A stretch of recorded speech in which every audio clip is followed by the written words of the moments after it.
As soon as the wheels of the Southwest plane touched the ground at Sacramento International Airport, Wes Hardaway pulled out his cell phone. "Hi, honey," he said cheerfully when his wife Marlene answered. "I'm back from San Diego. The plane just landed, so while I'm packing up my things in my car, I'll be home in about an hour." "Yeah, I love you too. Bye." Heading down I-80 toward Fair Oaks, the accountant thought again about how much he disliked business travel. Wes didn't get to do it often, but when he did, it was usually for 2 or 3 nights, and he hated being away from home for that long. Unfortunately, his boss, Edith Norton, hated traveling even more than he did, so he was the one who had to make the quarterly trip south to represent the Sacramento office.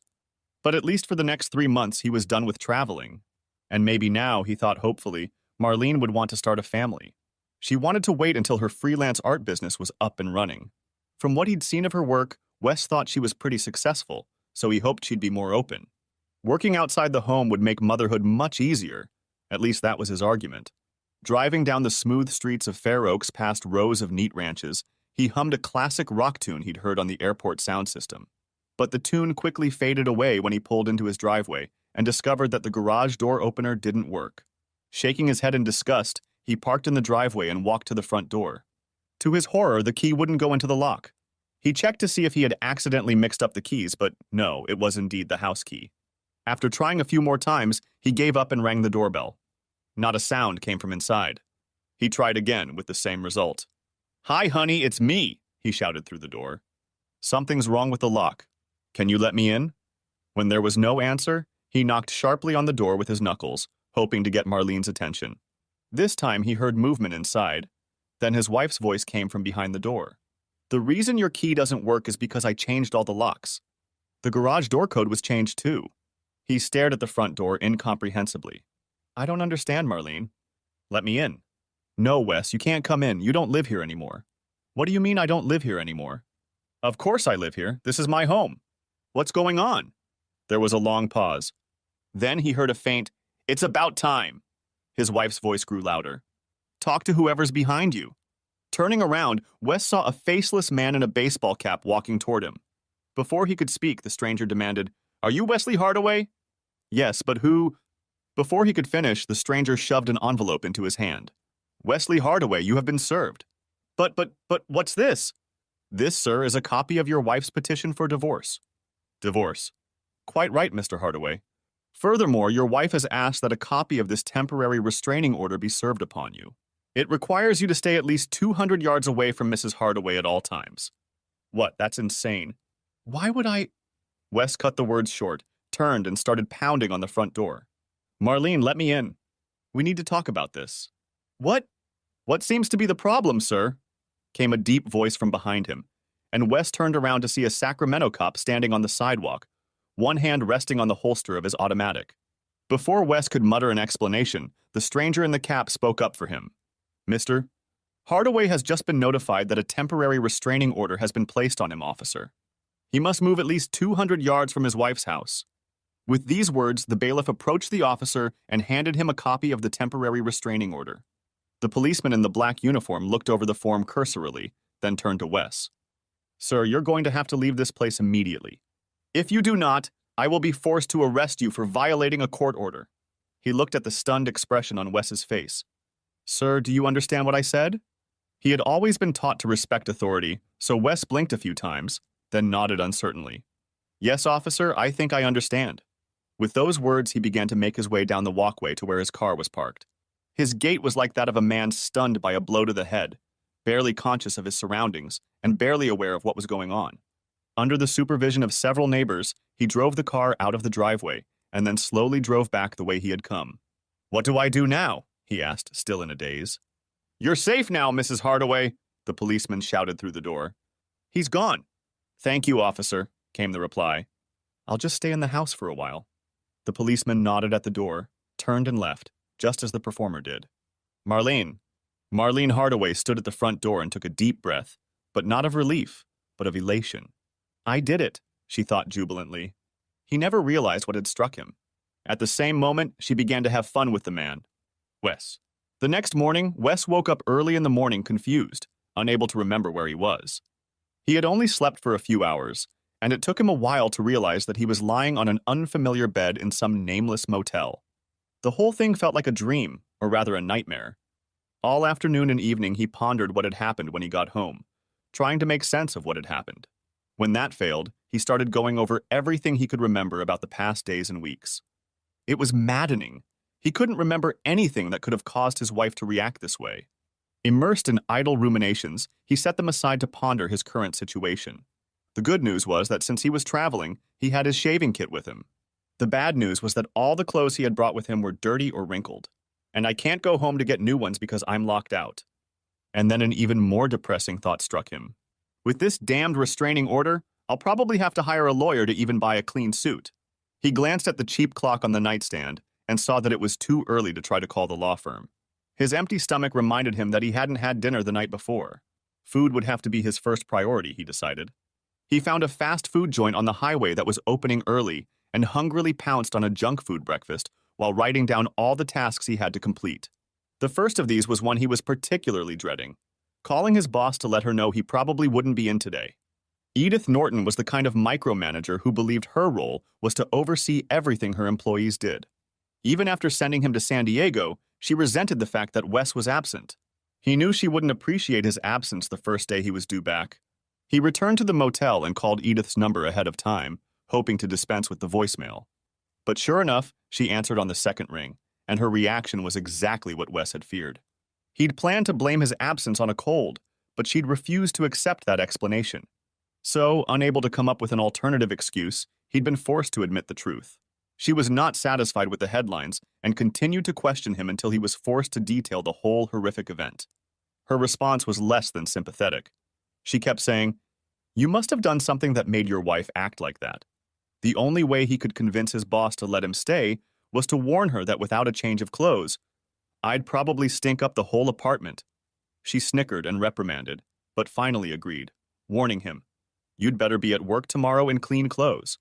He cursed under his breath and quickly hung up. Having finished with this unpleasant business, he set about finding a lawyer. There was no shortage of law firms in California's state capital, but most of the larger firms didn't even list family law in their practice. Helplessly scrolling through online listings, he decided to look for best family law attorney in Sacramento. But when he called the recommended firm, he soon discovered that Marlene had already contacted them. Wes tried several more recommended firms to no avail. None of them could even meet with him for several weeks.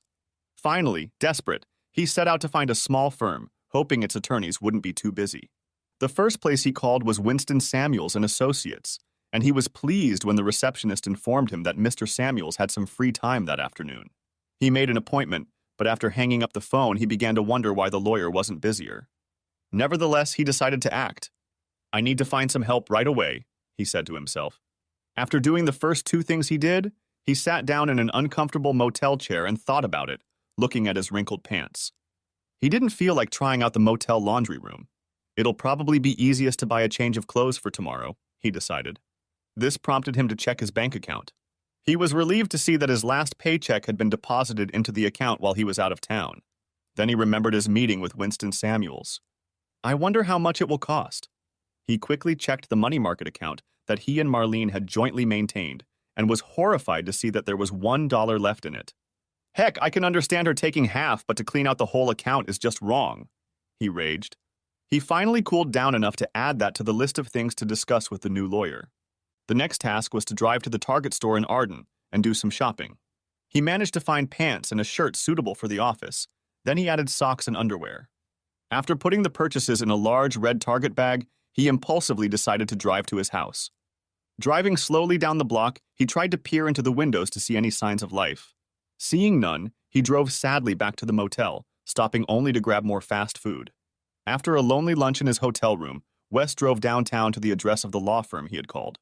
The firm was located in an old office building a few blocks from the Capitol Mall. After studying the directory in the lobby, he took the elevator to the 6th floor and walked to a glass door with an old-fashioned gilded sign that read, Winston Samuels and Associates. When he entered and introduced himself, the receptionist invited him to sit down and then disappeared through the door. A few minutes later, she reappeared and asked him to follow her. The woman led Wes to a corner office and opened a door labeled Winston Samuels, Attorney at Law. The man who shook his hand looked to be well into his 60s, with short gray hair slicked back and wire-rimmed glasses hanging over his ears. Well, Wes thought, at least he looks experienced. Encouraged by the lawyer, Wes quickly recounted what had happened at his house and then handed him the papers the process server had handed him. Samuels took his time going through them, then looked at Wes carefully. Very good, young man. What would you like me to do for you? Wes threw him a pleading look. Perhaps you can somehow get this restraining order lifted? If I could meet with Marlene, I'd try to talk her out of it. She's lost her way, and I don't even know what's wrong. Samuels interlocked his fingers, then turned to look out the window. After a few seconds, he turned back to his new client and leaned forward again. If I may, I'd like to share a few thoughts with you. Wes nodded, and the man began to list his considerations on his fingers. First, in California, you cannot prevent a divorce if the other partner wants one. To put it bluntly, your wishes don't matter. Second, by locking you out of the house, your wife has made it clear that she does not want to discuss her decision with you. Third, she reinforced her wishes by obtaining a restraining order that effectively precludes her from seeing you at all, except in the presence of her attorney. Fourth, by seizing your joint bank account, she is trying to pressure you into agreeing to the divorce as quickly as possible. We will eventually recover your half of the funds, but she is hoping you will feel the financial pressure sooner, especially with your additional living expenses. Don't forget, you are still responsible for the mortgage, utilities, and other expenses necessary to maintain the home, even if you don't live in it. Finally, you need to know that your wife is not off the hook, as you put it. She's been planning this for a long time. How do you know that? Muttered Wes.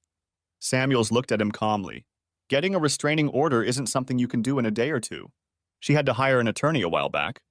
It would take time for her attorney to prepare the motion and present it to the judge for review and approval. Likewise, it took time to hire a bailiff and change the locks on the house.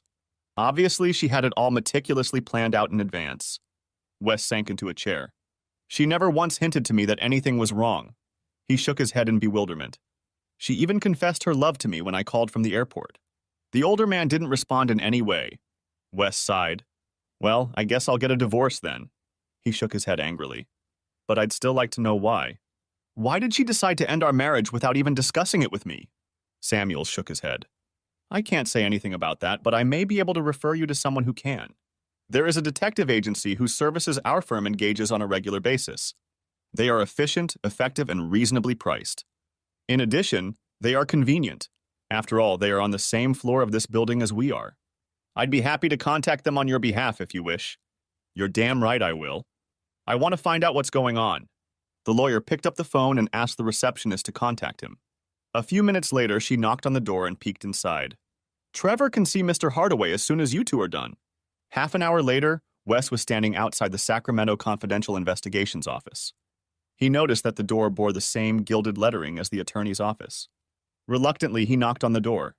Almost immediately, a trim, middle-aged man in a tracksuit and slacks opened it. Come in, Mr. Hardaway, the man greeted him. I've been expecting you. I'm Trevor Samuels, head of the SCI division. Nice to meet you, Wes replied politely and shook the man's hand. Then he paused. Did you say Trevor Samuels? That's the same name as... The detective grinned. Yeah, I'm Winston's brother. We both went to law school, but Win got his law degree and I got my detective's badge. After I left the police force, he and I developed a mutually beneficial partnership. Noticing the hesitation on Wes's face, he hurried to continue. But don't let that put you off. I spent 25 years as a detective in San Francisco before going out on my own, so I know what I'm doing. Now get back to my office and let's talk. The detective listened in silence as Wes told his story. Your brother says I can't stop this divorce, he concluded, but I'd like to know what's really going on. It's bad enough having your whole life turned upside down. And getting ambushed like this is just salt on the wound. It's so humiliating that she locked me in the house and gave me a protection order. I want to know why she did all that. The detective nodded prudently. I can certainly understand that, and I'm sure we can give you answers as to why she did what she did. But I don't need to investigate anything to guess why she took that protective order. Assuming you're honest with me and you never hit or hurt her? No, definitely not. I would never do that, Wes muttered. In that case, I'm sure your wife is laying the groundwork for her future at your expense. Wes threw him a confused look. When her friends ask her about the divorce, the detective explained, all she has to say is, I don't really want to talk about it, but I had to issue a protective order on Wes. From now on, you're the bad guy. Everyone will think they know why she locked you up and filed for divorce. Your reputation will go down the toilet, and she, the Holy of Holies, will never say a word against you. Wes's mouth dropped open. I can't believe she could be that evil. Trevor nodded.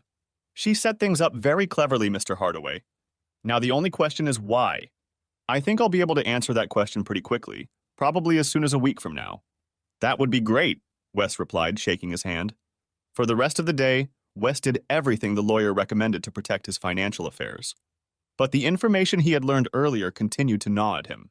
The next morning, Wes went to work at the usual time, but he was greeted in the lobby by Edith Norton. I see you've decided to grace us with your presence this morning, Mr. Hardaway. Between slacking off at the San Diego conference and wasting time on your sordid personal life, you have a lot of work piled up on your desk. I hope you'll be more diligent in reducing it. God, how I hate that woman, he thought, but only nodded and hurried to his cubicle. By skipping lunch and working hard, Wes had actually managed to do a decent amount of damage to the backlog of work. But all his concentration evaporated in an instant when Trevor Samuels called late that night. We've caught a lucky break, Wes. Our researcher managed to find some information that I think you'll find very interesting. Can you come back tomorrow and familiarize yourself with it? Can't you tell me now? I don't mean to be cryptic, Wes, but our policy is that we always present our findings in person. Okay, Wes reluctantly agreed. I'll try to carve out some more free time. If you don't hear from me, I'll come by first thing in the morning. Miss Norton proved to be as unfriendly as he feared. Mr. Hardaway, I don't care what goes on in your home life. You can't just take off work whenever you want. I've been generous with you so far, but if you insist on taking tomorrow off, it must count against your vacation. Is that understood? Yes, ma'am, he replied sullenly, not the least bit concerned about losing a vacation day. What do I care about? The vacation I had planned to spend with Marlene isn't going to happen anyway. When Wes walked into the office the next morning, Trevor Samuels was in high spirits. We're in luck, he told his client. Come on in and I'll show you what I'm talking about. He led Wes over to his desk and turned the computer screen around so Wes could see it. The detective clicked on a file and a strange, distorted image of Wes's house from across the street appeared on the screen. Don't worry about the picture, Trevor reassured him. It's the fisheye lens that makes the image look weird. But you'll still be able to see all the details you need. A moment later, a silver BMW i8 appeared to the left of the screen. The car made a quick turn into Wes's driveway. The garage door opened, and the car pulled inside. A moment later, the garage door closed, and 30 seconds later, the image went dark. Wes looked at the detective with a puzzled expression on his face. What was I looking at? Trevor clicked the mouse, and the scene reappeared. Then he stopped it. Look at the date and time, he said, pointing at the screen. That was yesterday, 25 to 12, Wes said, still unsure. That's not your wife's car, is it? Asked Trevor. No, she drives a Honda. And then it hit him. Oh, looks like she had a guest. Exactly, who has a remote with a new code for your garage. He clicked the mouse again, and Wes saw the garage door open and then a silver car pull out and drive away. The time was 1:32 p.m. that afternoon. Acid began to build up in Wes's stomach. Well, I guess it didn't take her long to find a new friend. Trevor wasn't done. He fiddled with the mouse and selected another file. When it started playing, Wes wondered if he was looking at the previous video. The same sports car appeared in the same direction and pulled into Hardaway's garage again. When Wes looked at Winston, the detective pointed to the time date stamp. Wes took 2 breaths. That was 3 weeks ago, he exclaimed. Trevor nodded solemnly. I'm afraid it was. How often? Asked Wes almost fearfully. We have documents from the last 6 months, Wes. We haven't had time to go through them all, but it looks like your wife had lunch with the same visitor 2 or 3 times a week during that period. Now the acid in my stomach churned. How could I have been so blind? He turned to look at the detective. Where did you get all this from? He demanded. Trevor leaned back in his chair. There's a neighborhood watch organization in your neighborhood. Some neighbors, like the couple across the street from you, have these fancy doorbells with motion-activated cameras. Everything they see goes into a cloud database. Mostly it's harmless stuff, deliveries, people walking by, and the like. But every once in a while, one of them catches a porch pirate or a cheating housewife. Wes gritted his teeth. Too bad we never got to see the bastard. Trevor didn't say anything back. Instead, he clicked the mouse again, bringing up another file. This time, as the sports car pulled into Wes's driveway, the door opened with a delay. Trevor clicked the mouse and the image froze. Then he clicked another key, and the image on the screen zoomed in. The detective pointed a finger. There's the license plate. I don't recognize it. I have a contact at the DMV, Trevor said and pressed the button again. A California driver's license appeared on the screen with a picture of a handsome man staring blankly into the camera. Does the name John Mackenzie mean anything to you? He asked. Son of a bitch, muttered Wes. Marlene works hard for his ad agency. I bet that's how they met her. He jumped to his feet. I'm going to go and argue with him right now. Wait, wait! Trevor shouted, reaching out and grabbing Wes's wrist with a surprisingly strong grip. This is exactly why I insist on presenting the information in person. Sit down and let's talk this over before you do something stupid. Wes glared angrily at the man, then took a deep breath and reluctantly sat back down. That's better, the detective said soothingly. Now listen to me, Wes. For all I know, you're an ex-Marine who can kick Mackenzie's ass hard. Or maybe he's a seasoned killer and put you in the hospital. But either way, you'll prove that your wife was right to ask for a restraining order. Your reputation is already shaky. Don't ruin it permanently. Wes stared at him intently, then slowly bowed his head in submission. I'm not a fighter. If I went to Mackenzie's office, I'd probably come out of it worse. He rolled his eyes. Besides, Marlene would probably love the idea of two men fighting over her. He looked at Samuels again. But I have to do something. If I don't, I'm letting Marlene win. Besides, you say my reputation is already in jeopardy. I can't let the two of them get away with this. Look, Wes, I understand your feelings, but there are other ways to get what you want without putting you in jail. Yeah? Like what? I discussed your case with Dash Daniels, my IT expert. She knows all about social media and new media. She has some ideas. I think you should listen to her and see what you think. Wes looked at him skeptically. I don't know. Come on, she's right down the hall. Just give her a chance to tell you what's on her mind. That way, if you don't like it, you won't lose anything. Trevor led a reluctant Wes down the hallway to a door draped with a square of wood that read, Anti-Social Network. Ignore it, the detective said hastily. It's just her weird sense of humor. He cast a glance at his client. I know she's a bit unusual, but don't let that put you off. With those words, he knocked on the door and stepped inside, with Wes following at his heels. Wes's first impression was that he had entered a college dormitory. In the center of the room was a battered wooden desk with several flat-screen monitors, one of which was the largest Wes had ever seen. Against one wall stood a mattress piled with books and magazines. The dark gray walls were hung with posters of famous personalities, most of whom Wes didn't recognize.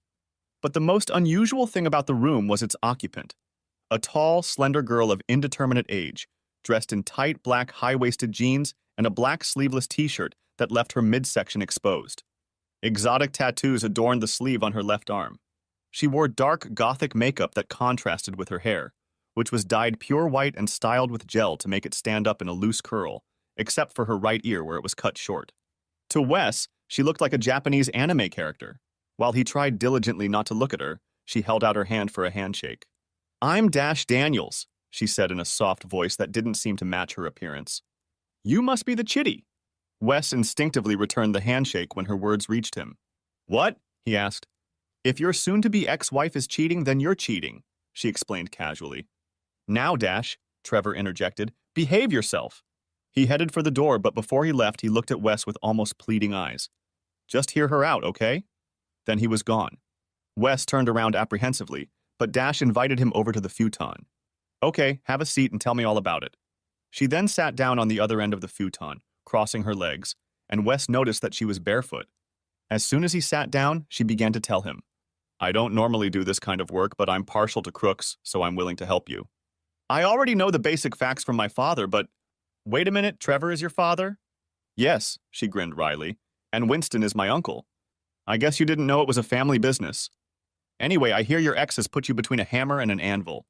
If we're going to shift this on to her, I need to know all the details about what she did, what you did, and how you feel about it.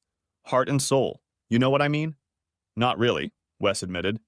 And you'll have to forgive me, but I don't know what you do and how a computer jock can help me. No offense. She grinned.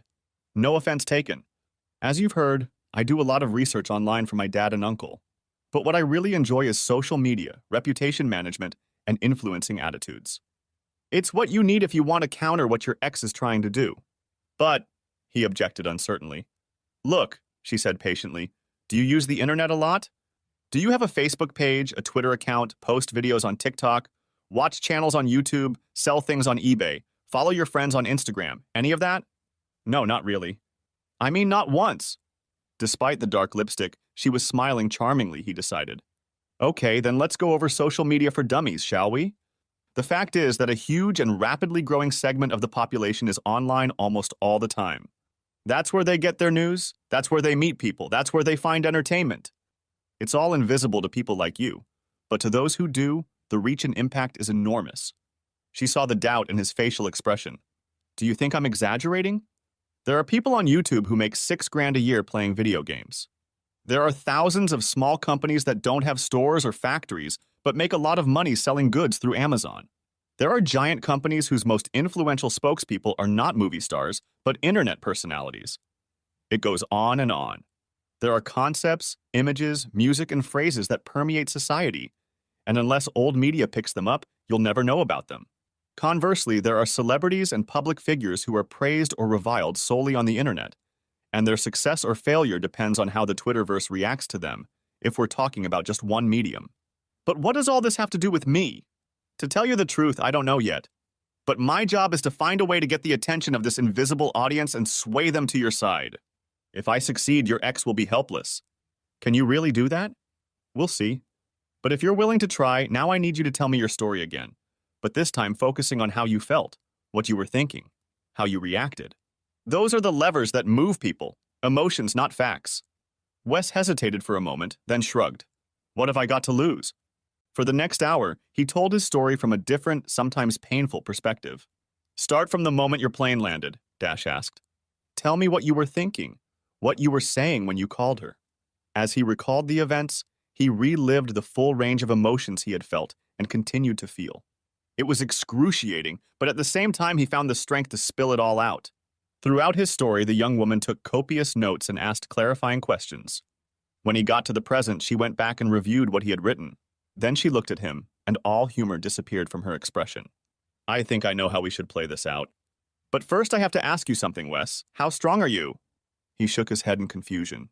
You mean how much weight can I lift? No, she replied, still not smiling. I mean how strong is your ego? How well you can take criticism, how important other people's opinions of you are, in that sense the strength of personality.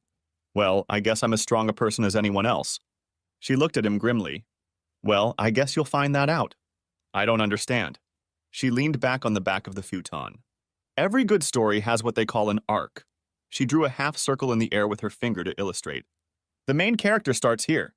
Then something unforeseen happens, and the character arc starts to fall until it reaches a peak, a low point. Only then does the situation start to improve. The audience wants to cheer for the protagonist's success, but the only way to get their support is to show the character's suffering. We need to visualize your storyline, Wes. I still don't really know what you're talking about, but if it requires a little suffering, I'm already there. A sad smile creased the corner of her mouth for a moment. We'll see. Then she sat up, adopting the businesslike look that only a goth nerd could. Okay, here's what's going to happen next. You need to be ready to go on a tour with me at short notice. I'll call you when the time comes. Can you do that? Well, if it's during business hours, I'll get hell from my boss, but I'm already on her bad guy list, so I guess a little more won't matter. Great, she exclaimed and jumped to her feet. I'm going to love this, she grinned, shaking his hand. I hate cheaters. Wes walked out of the building, trying to remember everything that had happened since he'd walked in. What did I deserve all this? He groaned. And what have I gotten myself into now? A day later, Wes was eating lunch at his desk when the phone rang. It was Dash. Can you pick me up? She asked. We have a chance now, and I don't know when the next one will come along. My boss is going to hate me, he told her grimly. But that's nothing new. I can swing by your office in 20 minutes. Miss Norton was indeed annoyed by Wes's request, but since he had a lot of work piling up, she reluctantly agreed. But remember, all that personal time is deducted from your vacation, she shouted at his back as he walked toward the door. When he reached the building he'd mentally come to refer to as the Samuels building, Dash was waiting for him on the sidewalk, dressed in leggings, a white top, and flip-flops. You have a new closet, he joked, but she ignored him. We're heading to your house, she ordered, and he threw her a sharp look. You know I can't be there, especially with Marlene home. Don't worry about that, she reassured him. My father saw her leave just before I called you. He'll keep an eye on us while we're there. Okay, so what are we going to do, break into the house? Nothing that dramatic. You have to replicate the crime as best you can. The crime? What happened when you got home from the airport? Okay. And what will you do? He inquired. Oh, I'm going to film the whole thing, she nonchalantly informed him. What, why? It's simple, Wes. We need to give your fans a backstory before we sell your storyline. He shook his head in confusion. Fans? I don't have fans. She grinned. Not yet, no. But don't worry about that now. Right now, I want you to tell me again how you felt at every turn during this whole encounter. Tell me, what emotions did you feel? Well, when I pulled up to our house, I was probably excited to see Marlene. Then, when I couldn't get in the door, I was upset and a little angry. And when she said she had locked me out, I was stunned. I guess moving so quickly to confusion and depression threw me into a state of shock. I couldn't understand what was happening to me. I was so stunned I couldn't even figure out what to do. Everything else, the bailiff, the restraining order, the police, it all just added to the confusion and despair I was feeling. Wonderful, she exclaimed. Now, when we get to your home, I want you to tell us step by step what happened. We must see all the emotions you have just described to me. Do you think you can do that? I don't know, he said doubtfully. I'm not a very good actor. I don't want you to act, she told him. I want you to repeat what you did and remember your feelings, that's all. Don't worry, I'll walk you through it.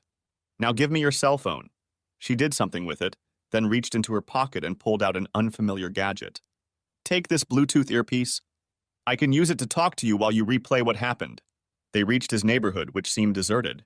When he pulled into his driveway, Dash helped him remove the earpiece and carefully hid it out of sight. Then she called him on her cell phone. Speaking softly, she motioned for him to get out of the car and walk to the front door. When he looked back, he saw Dash on the sidewalk with a second phone in her hand filming him. Don't look at me, she said. Go try to walk into your house like you did before. Wes turned away and walked out onto the porch. As he tried in vain to open the house with the key, he felt himself remembering that day, and his mood soured. Ring the doorbell, Wes, he heard, and pressed the button, remembering how frustrated and confused he felt. Now knock on the door, he heard, and knocked hard on the door with his knuckles, feeling the growing irritation of not being able to get into his own house. Marlene's yelling at you through the door. She says she changed the locks. And then she drops a bombshell. She wants a divorce.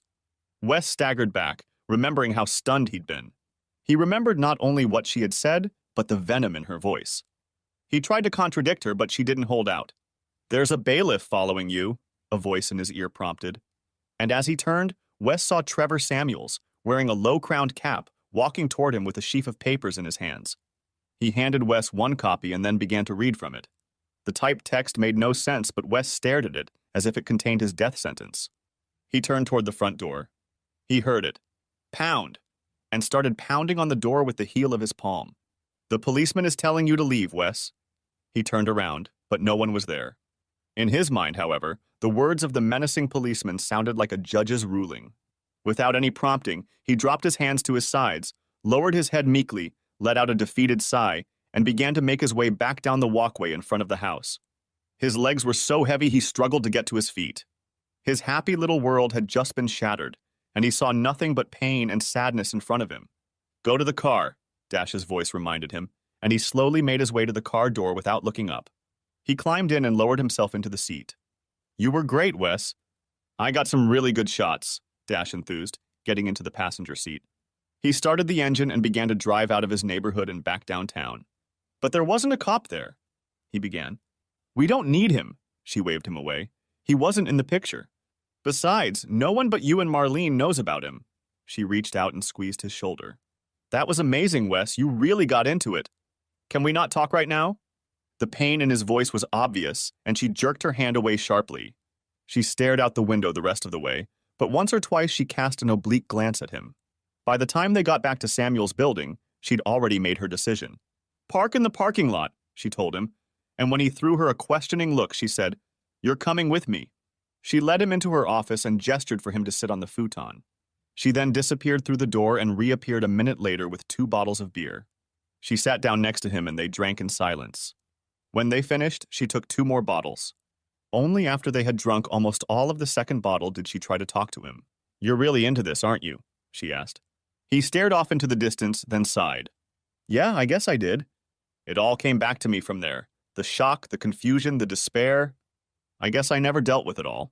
She nodded. I'm sorry to put you through all that, Wes, but honestly, your reaction will have a real impact on the audience. He took another sip and looked at her. I still don't see how any of this is going to help. I'm going to use this video to start the downhill slide of your storyline. Then I'm going to send you even lower. Only then can we bring it all back to a happy ending. His face took on a bitter expression.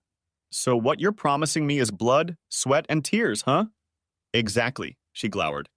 But remember, it's all over for the British in the end. Yes, but only because they had America on their side. She nodded and smiled even wider. Yeah, and you have me on your side. It wouldn't even be a fair fight. Then she stood up. But that can only happen if you get out of here now and let me do some work. Okay, Dash, I don't know why, but I have faith in you. He stood up as well. Anyway, thanks for the beer. She stepped closer and, to his surprise, gave him a quick hug. Hang in there, Wes. I know it's hard right now, but things will get better, I promise. As he drove back to the motel, he found himself actually feeling a little more hopeful. His good mood didn't last until the next morning. Edith Norton was nowhere to be seen, and the daily grind was quickly wearing him out. The only bright spot was a call from Dash in the middle of the afternoon. Can you come over after work? I've got something you'll want to see. The remaining 2 hours of work went by pretty quickly. When he entered Dash's office, she sat him down in one of the chairs behind her desk and then unfolded a large monitor in front of him. To understand what I'm doing, you'll have to watch a little YouTube first, she explained. Ever heard of Gossip Girl Gertie's Back Fence? No. Should I have? You definitely should have. Gertie has one of the most popular channels on YouTube right now. Let me show you. An advertisement for beauty products appeared on the screen, and Dash waited impatiently for a chance to skip ahead. When she did, the screen immediately showed an image of a middle-class backyard surrounded by a white picket fence. The banal music of a large orchestra sounded. A sign in the sky read, Gossip Gertie's Back Fence. Suddenly, the scene switched to a set with a desk with the same white fence in front of it. Behind it sat an improbably dressed hostess in an obvious 1950s style blonde wig. Her clothes were of the same era. Oh, how nice to see you, shrilled the woman. I'm Gertie the Gossip Girl, and I just found out the juiciest gossip ever. Now I'm going to tell you all about it. With those words, she began listing gossip, people's life stories, fashion and beauty tips, product recommendations, and more. Behind her, the screen filled with charts and videos illustrating each segment. After a few minutes, Dash paused the program. Okay, I think you get the idea. What do you think? Is this her hobby? A hobby? Dash snorted derisively. It's her full-time job. Can she do it for a living? Advertisers pay very well for appearances on successful YouTube shows. How well? Let me put it this way. The host of a show that has 1 million subscribers can make a little over $50,000 a year. He whistled. $50,000? Not bad. She grinned. Gossip Girl Gertie's Back Fence averaged about 100 million subscribers last year. 100 million? Wait, that means she gets $5 million a year. He stopped, stunned by the amount. Dash walked around the table and sat in another chair in front of the flat screen. Here's the thing. To be successful, a show like this requires a constant influx of content. Obviously, most of it comes from publicists, advertisers, and promoters, but Gertie needs more if she wants to keep all her subscribers. That's where people like me come to the rescue. Every once in a while, I'll suggest a story she thinks she can use.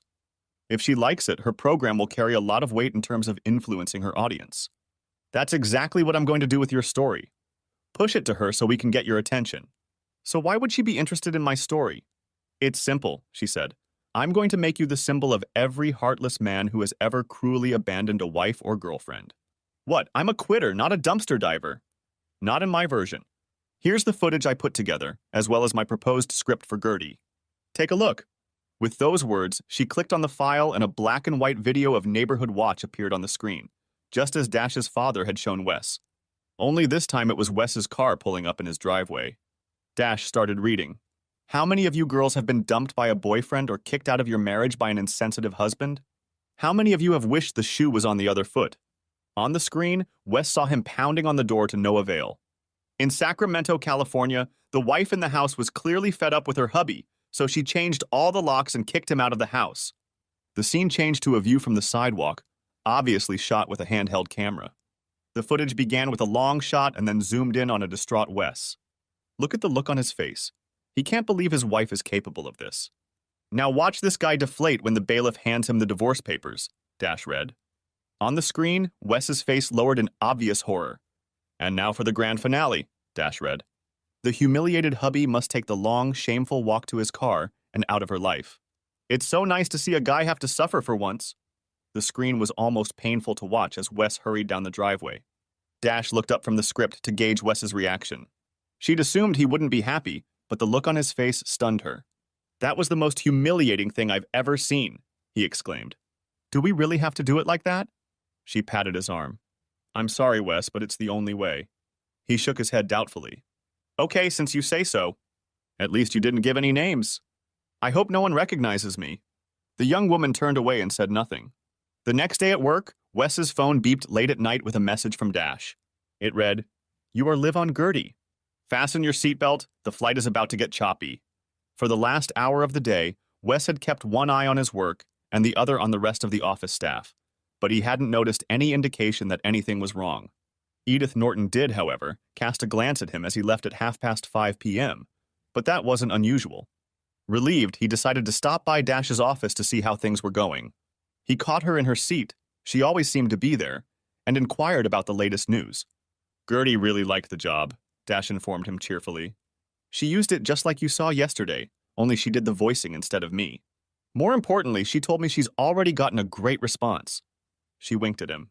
"I think a lot of women really enjoy seeing an insensitive man suffer." "But I'm not like that," he protested. "Yes, but they don't know that. Anyway, it hasn't been that long and you've already started spreading all over the internet. Someone on TikTok took a screenshot of your face and sent it to their network, and now it's spreading like crazy. I'm also getting posts about it on my Facebook accounts, which means it's really starting to gain momentum." She saw the look of concern on his face. "But don't worry, on the internet you're called HH, humiliated husband. Just the kind of nickname I was counting on," he muttered sarcastically. "Okay, so what's next? We're going to sit around for another day to let this develop. And then we're going to move on to phase 2. What's phase 2? "Oh," she said nonchalantly. "That's where we're going to turn you into a real bastard." He shuddered. "Does it have to be?" "Absolutely. Wes, you can't get up unless you fall down first." "I don't think Newton said that." "Yes, but Sir Isaac didn't know about the internet." He spent the rest of the evening in a somber mood, and it took him a while to fall asleep in the cramped motel room. As a result, he overslept and had to rush to work in time for the start of the workday. As he entered the lobby, he noticed the receptionist staring at him intently. As he headed down the hallway to his cubicle, he noticed her quickly pick up the phone to make a call. "What was that?" he asked, settling down at his desk. The strangeness was only getting worse with each passing day. It seemed to him that an unusual number of employees passed by his cubicle, and every now and then he heard snide comments and muffled laughter. Finally, just before lunch, a supervisor burst into the office. "I don't know what you're letting yourself in for, Wes Hardaway, but this is starting to detract from the work. Edith, all I'm doing is working on the Wilson case. I'm talking about all this nonsense you've been up to on the internet. It's not very professional to put your personal problems out there for everyone to see. Ma'am, I'm not quite sure what you're talking about, but I will have that file ready for your review no later than 2 p.m. Very well, but email it to me rather than bringing it to me. Judging by the way you lug around town, it will take me an hour to get it." With that last barb, she turned and walked away, leaving Wes anxious. "If that Neanderthal computer saw me, this damn story must be everywhere." He groaned. For the rest of the day, he kept his nose out of his work, trying to be as inconspicuous as possible. It didn't help. One day, when he needed to go to the restroom, he saw a group of co-workers standing in the hallway. From the crowd of people, a summer intern, who had been shoved by someone in the group, nervously approached Wes. "Mr. Hardaway, some people want me to ask you if your initials are HH." As Wes stared at him in shock, the entire group erupted into laughter, and all Wes had to do was hastily remove himself to the relative safety of the restroom. When it was 5 o'clock in the evening, Wes hopped out of the office and sprinted past the other employees to his car. Then he drove straight to the Samuels building and hurried over to Dash. "What did you do to me?" he demanded when she let him in. "I've been going to hell all day. All the employees know it's me, even my boss." "I'm not surprised," she replied easily. "Wes, you've achieved a very rare result. You've become a meme." "A what?" "A meme is an image on the internet that people associate with some idea or emotion. That clip of you walking away humiliated has already been picked up and used thousands of times." "Wes, you're the poster boy for a man humiliated by a woman." He sank down in his chair, wrapping his arms around his head. Dash walked over and knelt in front of him. "Wes, I have to warn you, it's going to get worse, much worse. Tomorrow, Gertie will find out that you've been served with a protection order. You know what people will think then?" When he groaned loudly, she took his face in her hands and looked into his eyes. I know this is going to be very hard for you, but I promise you that the lower you fall now, the higher you'll soar when it's over. Right now, you just have to be strong. Can you do that? Oh God, Dash, I'll try. I don't really have any other choice now, do I? Marlene. A little before noon the next day, Jack Mackenzie rolled his silver BMW into the driveway of the Hardaway house and parked it in the garage. After making sure the garage door was closed, he entered the house and went in search of his lover. When he found Marlene, she was sitting at her computer, frowning. Did you see that? She asked, pointing to the screen where Gertie Gossip Girl was showing Wes retreating down the path that had become infamous. How the hell did they get that tape? He glanced over his shoulder at her and grinned. Probably one of your roommates was walking around and filmed it on her cell phone. He started rubbing her shoulders. But who cares about that? Truth be told, it makes Wes look like a complete idiot, and you're the smart one for getting rid of him. I guess you're right, she nodded. But I can't help but feel sorry for that poor jerk. Look at the pain on his face. Wes. The next day started out a little better for Wes. He was still being stared at as he walked to work, but the novelty of the situation seemed to have passed. I'll get over it, he decided. But his comparative equanimity was broken mid-morning when he received another text from Dash. The second part of Gertie's is up. You are the main subject. Stay cool. With fear, he logged onto YouTube and found the Gossip Gertie channel. Eagerly awaiting the commercial and intro to the show, he watched in mesmerized horror as the influential YouTube user began to ruin his life. As footage of him pounding on the front door played in the background, Gertie said triumphantly, "You've all seen my article about the humiliated hubby before." But now his story has taken a different, darker turn. The scene switched to a process server handing Wes papers. Turns out Wes got more than just divorce papers. The real bombshell is what else hubby got, a restraining order. An official paper appeared on the screen, filling the entire screen. The only legible words at the top read, "Restraining order." And that's not all, Gertie continued. This order requires our humiliated hubby to stay at least 200 yards away from his wife at all times. It doesn't take a fertile imagination to guess what must be going on to require such protection. No word yet on whether any charges have been filed, but we'll keep an eye on this one. All we can say to the wife at this point is we hope you are safe. And to the humiliated hubby, all we can say is goodbye, and we hope you get what you deserve, along with all the other wife beaters. Oh my God. Gertie could put a bounty on my head. I've got to get out of here. Normally, there was a perfectly discernible level of background noise in his office. People talking on their phones, office machines humming, people walking down the hallways. But the sound Wes heard outside his cubicle was more like a low, menacing growl. It stopped him. He looked up and saw several coworkers talking among themselves, shaking their heads and throwing accusatory glances in his direction. He continued to watch them every few minutes, hoping to see a gap through which he could slip out unnoticed. But there was none. On the contrary, the crowd seemed only to increase. He tried to immerse himself in his work, but people kept passing by the entrance to his cabin and muttering insults under their breath, which he was evidently bound to overhear. Suddenly, the noise died down and the crowd parted as Edith Norton entered his cubicle. Mr.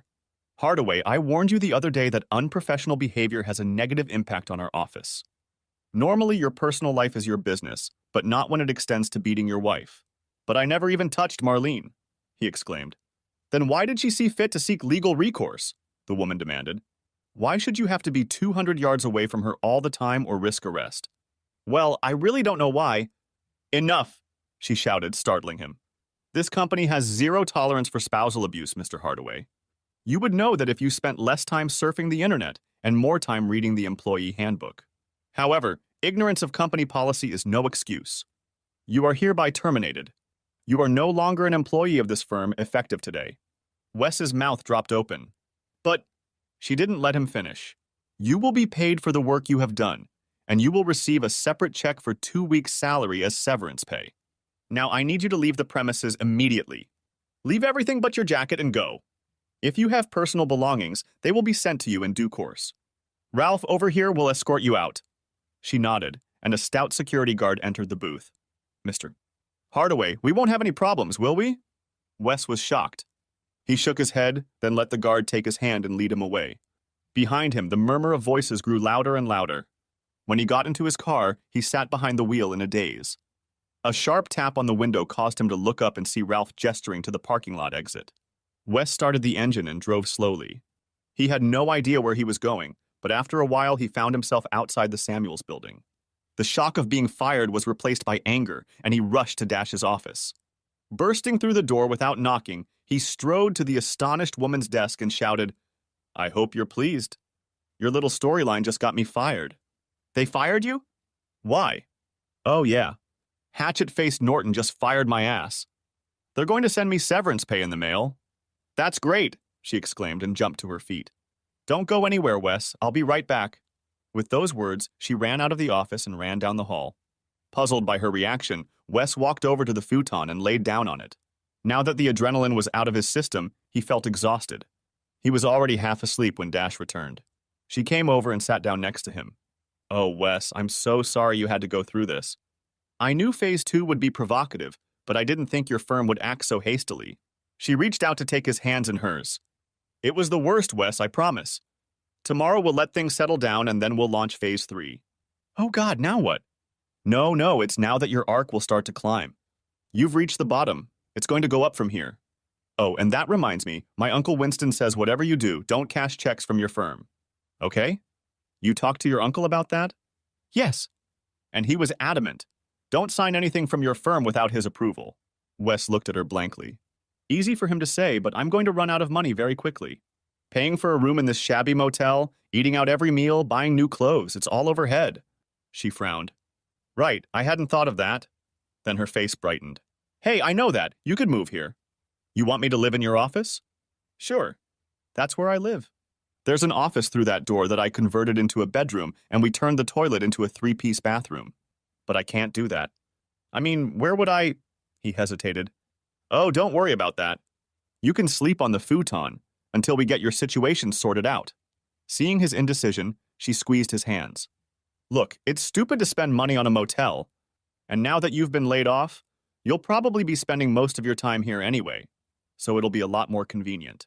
When he didn't answer, she continued, "Tell you what, let's go out and have dinner and talk about it." She invited him to a small bistro, and over wine and dinner he told her all that had happened in his office. She listened to him sympathetically without saying a word. When they were done, she insisted on paying the check. Back in the car, she turned and looked at him brightly. "You know what? We're not too far from your motel, are we? Why don't we stop by there? You get your stuff and check out, and I'll drive you back to the office." He still had his doubts, but he was too tired to argue with her, so he let her drive him to the motel. He didn't have much stuff, and it didn't take him long to pay the motel bill and get back downtown. When he got his things into her office, she helped him turn the futon into a bed. When she returned, he was surprised to see her wearing a long t-shirt with video game characters on it. "Everything you need?" she asked. He nodded and she turned to leave. "Dash!" he stopped her. "Thanks for doing this. I'm glad I'm here and not in this damn motel." She smiled. "Me too, Wes." After she turned out the overhead lights, he lay in the semi-darkness coming from the computer screensavers and the little LED lights on the processors. He closed his eyes and a wave of depression came over him. What had happened to my life? I lost my marriage, I lost my house, I lost my job. My friends have abandoned me, and now I'm trying to sleep in someone else's office on someone else's bed. What the hell did I do wrong? He kept trying to answer that question until he finally fell asleep. He woke up the next morning when Dash came through the office door with coffee and sweet rolls. He was still in a melancholy mood, but she soon distracted him by having him search various social media sites for any mention of him and his situation. The search didn't take long. Typing "humiliated hubby" into a search engine, Wes was amazed at the number of tweets, TikToks, Instagrams, Facebook links, and other references. Someone had even created a Wikipedia entry, and he didn't know whether to laugh or cry. When he noticed how much stuff he'd found, Dash smiled embarrassedly. "I have to be honest with you, Wes. I spent most of yesterday posting images, comments, reviews, and links so that other people would be sure to see your story."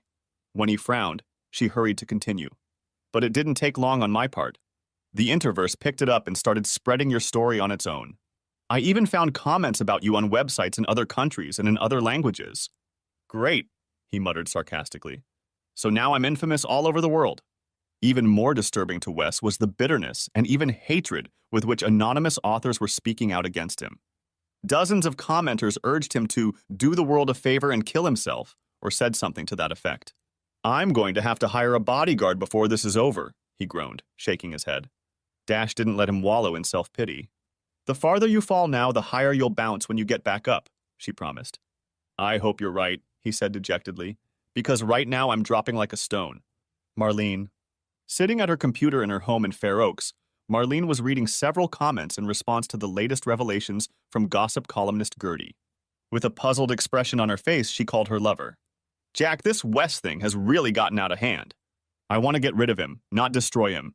He's never hit me or done any of the things these people on the internet accuse him of. I almost feel like I should say something. No, he said sharply. You have to let it all develop as it is. All this publicity will make your divorce go smoothly, plus you'll probably get a better settlement. And when we publicize our relationship, it ensures that no one will say anything negative. After your horrible experience with Wes, our friends will say you deserve a chance at a little happiness. We couldn't have come up with a better scenario. You really think so? Absolutely, baby. Wes has a huge bullseye painted on his chest, and there's a bunch of people who want to take a shot at him. He'll never recover from getting shot at. Wes. After lunch, Dash got a phone call, and when she realized who it was, she put it on speaker so Wes could hear. Hi, Gertie, it's good to hear from you. Did you take the latest information about the humiliated Hubbywell? She asked, winking at Wes. Good reception? Girl, that story blew up all over the internet. It's the best shit you've ever sent me. I've gotten 50,000 new subscribers in the last day. Any chance you have anything else on this story? Perfect timing, girlfriend. I'm just about to get some material together. I should be able to send it to you by the end of the day. If you like it, you can use it on tomorrow's show. Really? What have you got this time? You won't believe this, but what if it turns out that humiliated husband isn't such a bad guy? Are you kidding me? Really? With those words, Dash outlined the new material she had prepared. When she was done, Gertie was delighted. Gosh, what a twist! My subscribers are just going to go crazy. Tell you what, let's make this into 2 episodes, even more use. Send them both to me as soon as possible so I can start promoting. When the call ended, Dash turned to Wes cheerfully. Are you feeling a little better already? It's good that Gertie liked it, but we still need to see how her subscribers react. He bestowed a wry smile on her. Though I have to admit I'm starting to feel a little more hopeful. Dash worked through the evening, putting things together the way she wanted them to be. Wes continued to monitor various social media for late responses, but for the most part he stayed out of Dash's way, letting her go about her business. When she was finally satisfied, she uploaded the package to Gertie. Only after receiving a thumbs up from Gertie in response did Dash relax and turn her attention to Wes. I don't know about you, but I'm starving. How about we order a pizza? I've got some more beer in the fridge so we can relax and unwind. Sounds good. When they were done eating, he stretched and looked at his temporary roommate curiously. How did you and Gertie become such good buddies? We met when we were freshmen at the California Institute of Technology. California Institute of Technology. Yeah. Looking at Gertie on YouTube, you'd never guess that she once wanted to be an electrical engineer at some high-tech company. What about you? Oh, I majored in computer science but never finished. Something else happened and I dropped out and never went back. He realized from the look on her face that she didn't want to go into details, so he tried another question. Where did you get a nickname like Dash from? Did you do any running or anything like that? She shook her head and grinned. Actually, Dash is short for Dashiell, which is Dashiell Hammett. My father has always loved detective novels, and he's a big fan of The Thin Man and The Maltese Falcon. Wes nodded. Okay, what about Daniels? Where did it come from? The smile faded from her face. Daniels is my asshole ex-husband's last name, she spat out. Oh, wow, I'm sorry. I didn't mean to open an old wound. She shook her head. No, it's fine. She looked away. When I got to college, I was your typical rebellious, emotionally immature girl, ready to break out of scrappy Sacramento. Joey, that was his name, was a real bad boy, and I was stupid enough to get involved with the type. He got me into all sorts of nasty things. Parties, all the usual nonsense that kids that age do. But I was crazy about him. When the school year was almost over, the thought of separation became too much and we ran away. My father was very upset, but he desperately wanted me to get my degree, so he found us an apartment in Pasadena and helped with expenses. I didn't realize that Joey was spending most of that money on bad things. I also didn't know that the rest of the money he was spending on some whore he found. But it all became clear the day Joey walked in on us with that dyed blonde and said he and her were leaving. She looks like she's having dental surgery, Wes thought, looking at Dash's face. It really hit me hard, she continued. I kind of went over to the dark side. There was no money, I had to pay rent, and I was living on the streets for a while. Luckily, my dad found me and brought me home. It took me a long time, but I picked myself up, Found a job I can support myself with, and here I am. That sounds just awful, Dash. I'm really sorry you had to go through all that, and I'm even more sorry I brought it up. No, it's okay. It was so long ago, I've gotten over it. She paused. And if you're wondering why I kept his last name, I did it because I didn't want that creep to be able to erase me. I wanted my last name to be a constant reminder of what he did. She made a dismissive gesture. If it were over again, I'd probably go back to the last name Samuels, but I'm used to it by now, so whatever. It must have been so painful for you. Yeah, but at least I can honestly say I understand what you've been through. Impulsively, he stood up, walked over and hugged her, and after a moment's hesitation, she reciprocated. Well, aren't we a couple? She laughed sadly as they parted. The next day, the two of them were sitting in front of Dash's big flat screen when the new installment of Gertie's Gossip was due. Wes was impatient about the slow loading time, but Dash reassured him that it was probably due to network congestion. Those little teasers she posted on Instagram must have generated a lot of interest. Finally, the familiar image of Gertie at her fence table appeared, and it was obvious that the network personality was struggling to contain her enthusiasm. I have good news for you today, gossip lovers.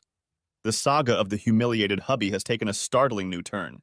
An image appeared on the screen behind her, taken by the doorbell camera in front of Wes's house. Here's the house you've all seen before, the house of the humiliated hubby. And look, a silver BMW pulls into the driveway and then into the safety of the garage. Gertie paused abruptly. But not before we get the license plate. Who does this car belong to, you ask? A publicity photo of Jack McKenzie, head of the McKenzie agency, appeared on the screen. Isn't that nice?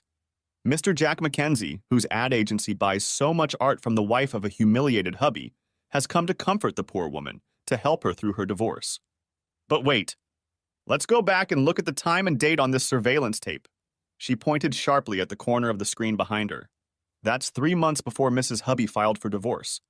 And guess what? It looks like Mr. McKenzie was comforting the distraught lady several times a week during that entire time. Behind her, the screen showed one image after another of a sports car pulling into the garage. I'm not judging Mrs. Hubby for fooling around behind her husband's back. What I am saying, gossip lovers, is that there seems to be a lot more to this story than we thought. And even better, Gossip Girl Gertie has even more dirt to share with you next time, so be sure to check out this YouTube channel for our next sensational revelation. With those words, Gertie moved on to the next topic, and Dash turned off the program. Spontaneously, both jumped to their feet and applauded. Wes hugged his partner tightly. That was amazing, he exclaimed. You're amazing. He stared at her for a moment, as if seeing her for the first time, then leaned in for a kiss. After a moment's hesitation, she responded fervently to his kiss. In an instant, the mood went from elation to passion. But no sooner had the temperature risen even higher than there was a knock on the office door, and the couple hastily pulled away just as Winston Samuel's secretary poked her head inside.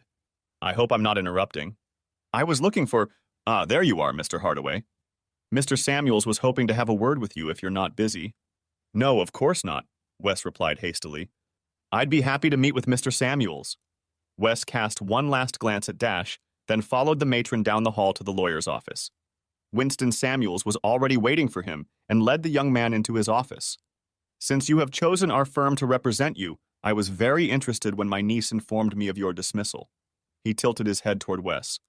I believe she relayed my recommendation that you not cash checks from your former employer or sign any other materials they might send you. Yes, sir, she passed it on, but I didn't. Good, the attorney continued, because that could mean agreeing to a settlement, and you don't want to accept any offers from them at this time. Okay, Wes said hesitantly. It's my understanding that you were fired from your job because you violated the firm's spousal abuse policy, is that correct? Yes, sir, my former boss explicitly made that clear to me. Is there anyone else who can confirm that? I can probably give you at least half a dozen names of other people who were there and heard what she said. Great. Assuming that's what happened, I've prepared a lawsuit on your behalf against your former firm for wrongful termination. You did not insult your spouse. Wes shook his head vigorously. And they had no reason, other than malicious gossip, to believe otherwise. Furthermore, the way you were publicly fired and escorted off the premises slandered your good name. The firm should be held accountable for that as well. Finally, I have reviewed the online version of your firm's employee handbook and have concluded that your supervisor did not follow company procedure in terminating you. Accordingly, I believe that you have a strong case for legal action. With your permission, I would like to file a lawsuit seeking $10 million in aggregate damages from the firm. Does that seem fair to you? Wes sighed. $10 million? Yes, sir, that sounds very fair to me. Do you think we can get that amount of money? A smile flashed across the older man's lips. I think we have a good chance, but we'd have to go to court to get it, and that would probably take 3 to 5 years. Wes's face lowered. But, Samuels continued, the firm won't want the litigation to generate unfavorable publicity. And from what my secretary tells me, your shares in the court of public opinion are rising, which they'll know about too. I think they could be quickly persuaded to enter into an out-of-court settlement for about half that amount, plus my legal fees, of course. $5 million will suit me just fine, Wes said quickly. The smile grew wider. I was hoping you'd think so. Accordingly, if you will sign this document, I will begin the process. Wes signed the document and got up to leave, then turned around. Mr. Samuels, will this affect my divorce proceedings? Frankly, I don't want Marlene to benefit from it. I don't think you need to worry, the lawyer said. All of these events occurred well after the divorce petition was filed. Moreover, it was your wife's actions that, at least indirectly, led to your unfair dismissal. Under those circumstances, she should not be entitled to benefits. Wes rejoiced at this news and hurried back down the hall to Dash's office. When he entered, he found her leaning over her keyboard, and when he tried to tell her about it, she interrupted him. Can it wait, Wes? I've got a deadline for another client, and I've got tons of work to do. Without waiting for his response, she turned back to the monitor. He stood for a few moments, disappointed that he couldn't share his good news. But what plagued him the most was the feeling that Dash was avoiding him. Finally, he cleared his throat. I think I'll go for a walk, he told her. Receiving no reply, he turned and left the room. Walking down to the street, the young man headed in the direction of the Capitol Mall. When he reached it, he turned west and walked along the sidewalk until he reached the Tower Bridge, where he stopped and stared at the Sacramento River. It wasn't the view that occupied his thoughts, however. Damn it, I shouldn't have gone at her like that. No wonder she wants nothing to do with me now. Nevertheless, it seemed to me that she responded to me. I don't know, maybe it was just pity. Maybe she was just trying to be nice to her poor horny husband. He was idly watching the workers hoisting cargo aboard the Delta King dinghy. Why did I even kiss her? She's so unlike any girl I've ever been interested in before. And yet there's something about her. But it doesn't matter, she clearly doesn't like me. I'm just a customer, nothing more.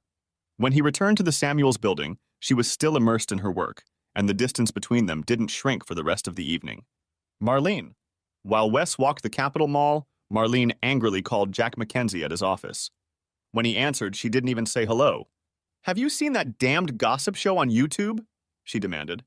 How the hell did they get video of you driving into my garage? I thought you said you were careful. I was careful, he replied. One of those damn video callers must have spotted me. How was I supposed to know they keep everything they record for months? I'd like to know who made her go looking for it. I wonder if Wes could have been behind it somehow. Wes? Are you out of your mind? You're talking about the guy everyone calls humiliated husband. Do you really think he could do that to himself? Besides, he didn't know anything anyway. I know, but it must be somebody. Yeah, and I wouldn't mind shooting whoever it was if we could find out. It really put a twist on our plans. I know, and I just hate it. Her tone changed. You know what would make me feel better? Why don't you come over and spend some time with me? He hesitated. I don't know if that's a good idea. I don't want to appear in another video. Maybe we should take it easy for a while until all this settles down. If you arrive after dark, the cameras won't matter, especially if you turn off your headlights before you turn into the driveway. And since Wes is gone, there's no reason not to come at night.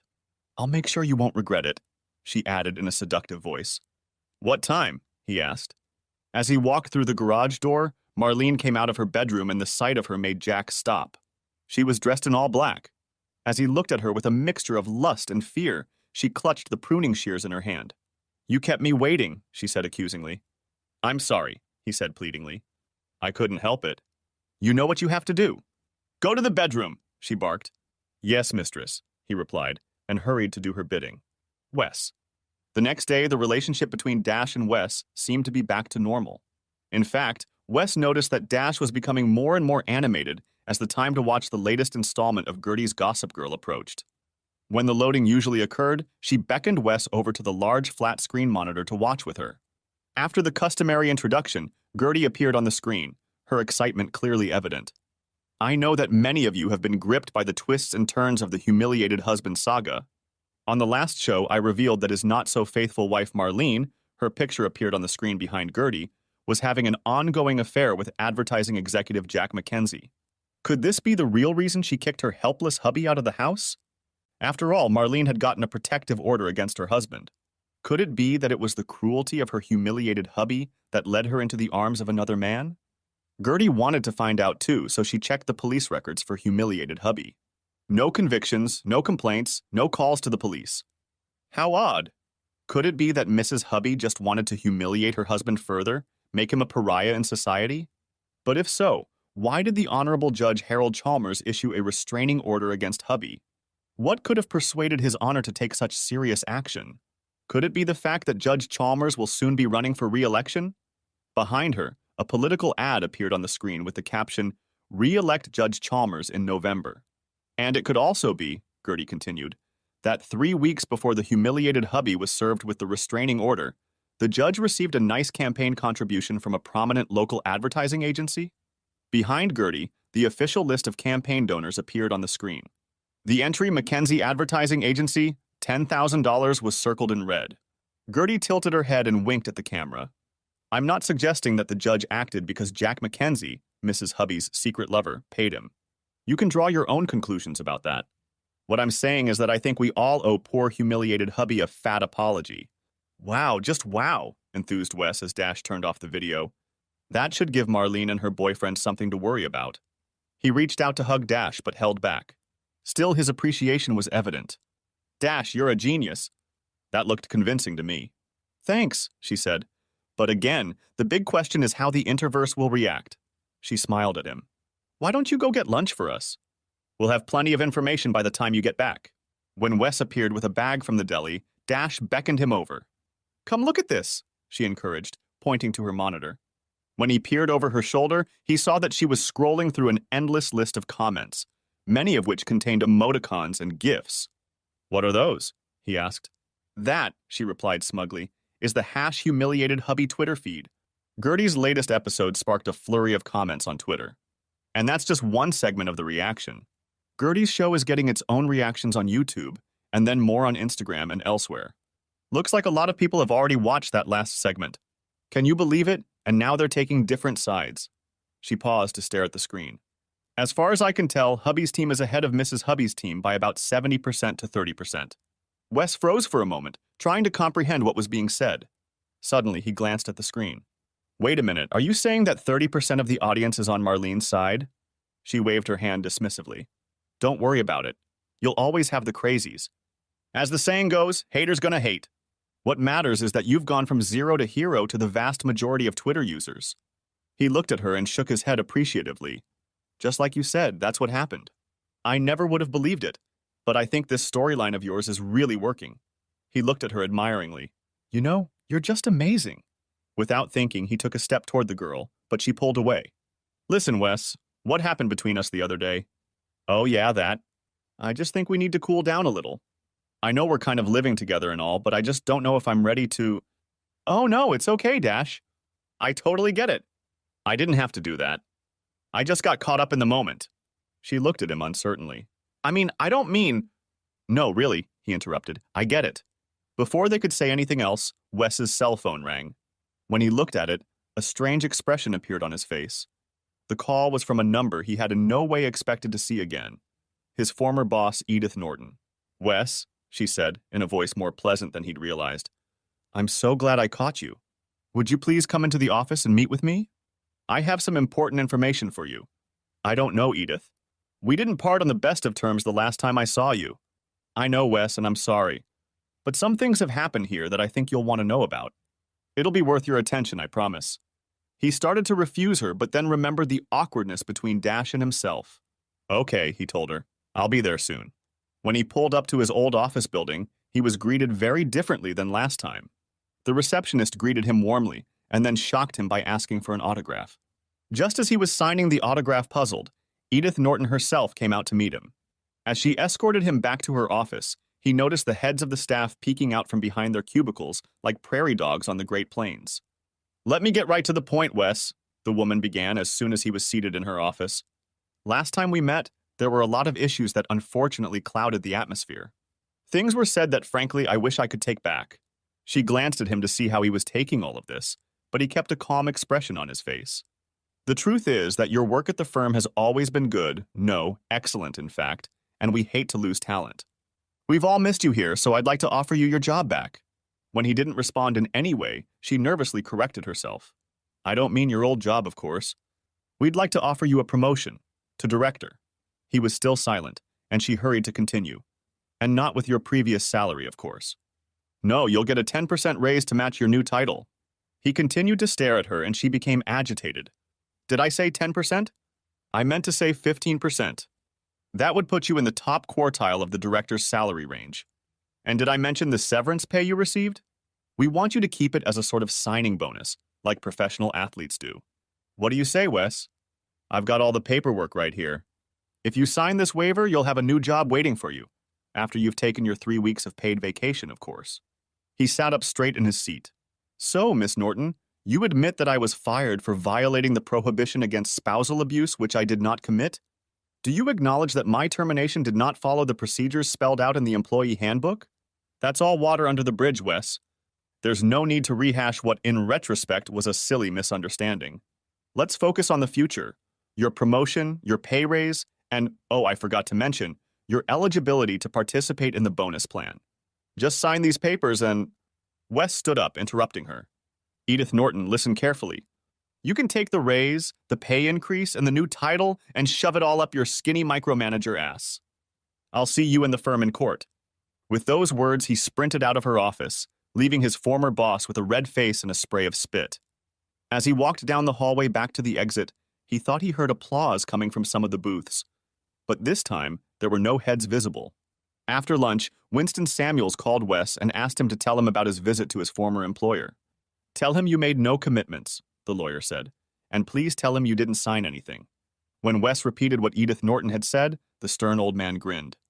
It wasn't very prudent to go in there, young man, especially without a lawyer, but I can see why you did. At any rate, I don't think you've done any harm.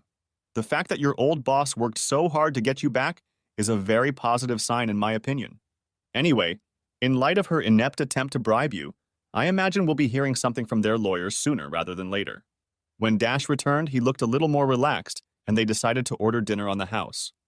As they sliced Thai food from cardboard boxes, Dash asked him about his visit to his former place of employment, and Wes happily recounted his run-in with his former boss. From there, it seemed natural to tell Dash about the lawsuit. But Wes didn't want to look like he was trying to impress her, so he decided not to mention the amount of the suit or the possibility of a quick settlement. Still, Dash seemed happy for him. After all you've been through, Wes, I hope you get something out of this. I think you deserve a little luck for a change. The conversation broke off, and when he turned around, he saw her staring at him intently. What's the matter, Dash? She hesitated before answering. You asked me about my old life, Wes. Can I ask you about yours? Sure, ask. How did you and Marlene end up together? He rolled his eyes. I met her at a Chamber of Commerce event. She came up, introduced herself, and we talked for the rest of the evening. I called her the next day, and when we met again, it turned out we just hit it off. It was amazing. Everything I liked, she liked. Everything I liked, she liked. We were perfect for each other. Nope. And when did you start talking about something more permanent? He thought for a moment before answering. She may have said something first, but I was the one who was eager to settle down. I couldn't believe someone so beautiful and talented could be so compatible, and I didn't want to let her slip away. So you really didn't know her that well? Well, I thought I did. We were talking about our past, and she told me she was divorced when we started dating. He seemed like a real jerk to me, and I thought she did the right thing by deciding to break up with him. How long were you two dating before you got engaged? He bowed his head in embarrassment. To tell you the truth, we were married 6 months after we met. He raised a pleading gaze to her. She told me that she wasn't interested in all the social trappings of marriage. She said it was just commerce exploiting fools in love. She wanted to run away, and that suited me just fine. So right after her divorce was finalized, we went to the justice of the peace and tied the knot. It all seemed so exciting and romantic at the time. She sat in silence, mulling over what he had told her. Finally, curiosity took over. So why did you want to know about her after all? I was just curious how you two ended up together. She stood up, yawned, and stretched. I'm really tired. I think I'll go to bed early. I'll see you in the morning, Wes. He stared at the door to her room as she disappeared inside. What's this all about? He muttered to himself. The next morning, Wes's phone rang early. Mr. Hardaway, came a woman's voice. This is Winston Samuel's office. Mr. Samuels would like to know if you can meet with him this morning? Sure, Wes replied, standing up.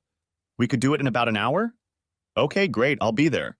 He stood up and knocked gently on Dash's door. She had obviously been up for a while, because when he opened the door, she was fully dressed. Good morning, Wes, she greeted him. So who was on the phone for you? That was your uncle's secretary. He wants to see me in an hour. Is it okay if I use your shower? He lowered his gaze to himself. I think your uncle would appreciate it. Dash waved him off and he hurried back inside to shower, shave, and put on fresh clothes. When he came out, he was thankful to see that Dash had managed to buy coffee and croissants. You need 2 components of a good breakfast, caffeine and carbs, she told him with a smirk as they devoured the pastries. Walking down the hall to the lawyer's office, Wes found the receptionist already waiting for him. He's expecting you, she told him with a smile. Winston Samuel's face was stern as he invited Wes to take a seat in front of the massive old wooden desk. I've been negotiating with representatives of your former employer, he said without preamble. I must report that we were unable to agree on the $5 million sum you and I discussed. Wes couldn't help but feel disappointed. A hint of a smile appeared on the lawyer's face. However, I was able to negotiate a sum of $6.5 million with them. I hope that will be satisfactory. $6 million? You're kidding, exclaimed Wes. They'll also cover my fees, which is very good for you because they're not insignificant. Their only condition is that you have to sign a non-disclosure agreement and refrain from making any public comments about the deal or the firm. I hope that's okay with you? Wes smiled. For $6.5 million, I will gladly remain silent from now and forever. The lawyer gestured with his hand to stop his client. Before you start spending that money, don't forget that both the IRS and the state of California will get their share. After taxes, the amount you will receive will be about half the total amount. Wes thought for a moment, then smiled. $3.5 million is a lot more than I expected. A higher figure would have been nice, but I'm not going to complain. Then his face became more sober. Regardless of the amount, I would prefer that you not tell the rest of your family. The older man looked at him triumphantly. I never discuss a client's business with anyone unless my client instructs me to do so. Thank you, sir. I appreciate it. Before heading back to the antisocial network office, Wes checked his cell phone and made a quick call. Then he hurried back. Dash was waiting curiously. So what did Uncle Winston say? He managed to keep a straight face. Do you have any plans for tonight? He asked carelessly. No, why? She replied, confused by the change of subject. Good. Then I'd like to express my gratitude for all you've done for me by inviting you to dinner. Have you ever been to the Firehouse restaurant? I'd love to go with you, Wes, but the Firehouse is one of the most expensive restaurants in town. Don't you want to go somewhere else? He grinned. Well, I've already made reservations. Besides, I don't think it's too expensive to say thank you to someone who's done so much for me. And I certainly don't think it's too expensive for a man who's about to get a quick and very good judgment on his lawsuit. Realization swept over her and she jumped with delight. Oh, Wes, congratulations. I'm so happy for you. Then she pulled back from him and her expression became concerned. A fire station? Tonight? Oh God, I don't have anything to wear, and I need to get my hair done, and… No, you don't. Don't need what? She asked in confusion. Don't change your hair. Why? I always thought you hated them. Well, it took me a while to get used to them, but now… Well, they suit you now. Okay, she said hesitantly. But… With those words, she pulled away from him and hurried back into the bedroom. A few minutes later, she reappeared. I still have some shopping to do. Damn you, Wes Hardaway, I don't even know if I remember how to do this. I haven't shopped anywhere but stores in years. She found her car keys and slipped them into her pocket. Stay here, she commanded. If anyone needs anything, take care of it as best you can and tell them I'll be back as soon as I can. With those words, she sprinted out the door and he had to close it behind her because she was already running down the hall. It was already dark when she returned, carrying several bags in her hands. After Wes led her through the door, she quickly disappeared into her bedroom. He checked the time and decided he'd better get dressed too. He found the only suit he had managed to salvage from the house and put it on, along with a nice shirt and a pair of dress shoes. Behind him, he heard, Well, what do you think?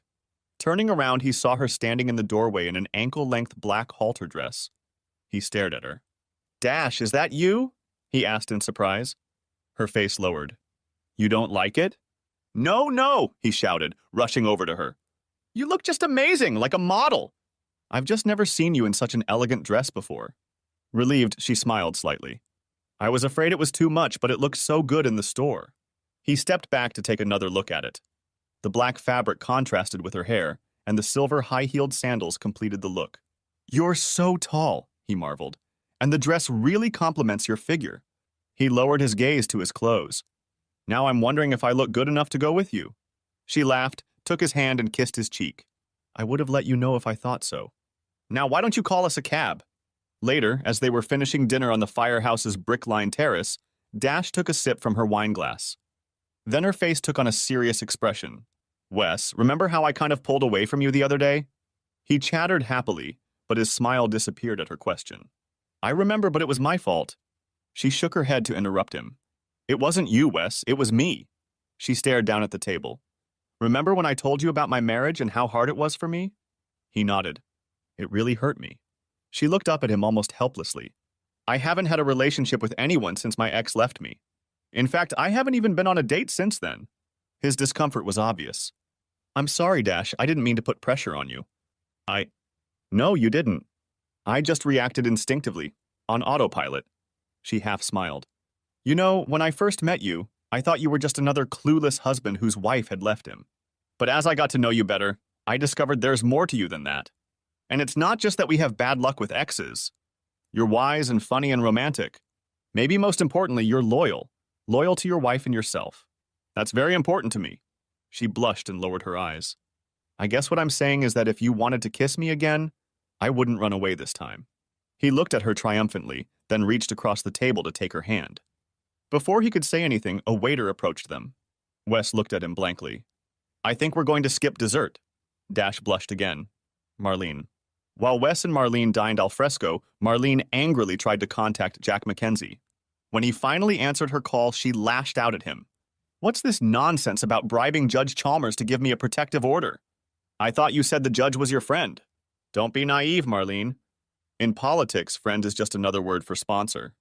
When I went to ask him for a restraining order, he made it clear to me what a great act of friendship it would take from him to do what I wanted. But that doesn't matter now, he muttered. What are you talking about? After word got out about us, the directors of the agency called a meeting today and kicked me out. How can they do that? It's your agency. Yes, but the agency's bylaws say they can, and they did. And to add icing on the cake, the California Department of Revenue is sending an auditor to the office to look into our accounting. I'm totally screwed. Oh, Jack, I'm so sorry, baby. Yeah, but your sorry and a losing lottery ticket are worth the same to me right now. So how about you forget my phone number while I try to find a way out of this nightmare? With those words, he hung up the phone. Oh, shit, what am I going to do now? She moaned to herself. Wes, are you sure this is where you want to go? The Lyft driver asked, dropping Wes and Dash off near the Samuels building. His two passengers were too engrossed in each other to pay attention to him.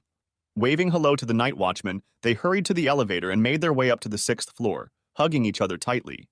Once she let them into Dash's office apartment, he reached for her again, but she fought him off. Wait here, she told him before slipping away to her bedroom. I'll just be a minute. He was checking his smartphone when he heard her voice behind him. You can come in. He hurried to her bedroom door and stopped, stunned by the sight before him. The room was lit by several candles, and in the center of their soft light stood Dash. They had had an incredibly good time that night. The next morning, he woke up early and lay on his back, thinking. After a few minutes, he got up and got dressed, being careful not to wake her. He then quietly slipped out of the house. When he returned, Dash was already awake and was getting dressed as well. When he walked through the door, she looked at him apprehensively. What's the matter, Wes? She asked. Where did you go?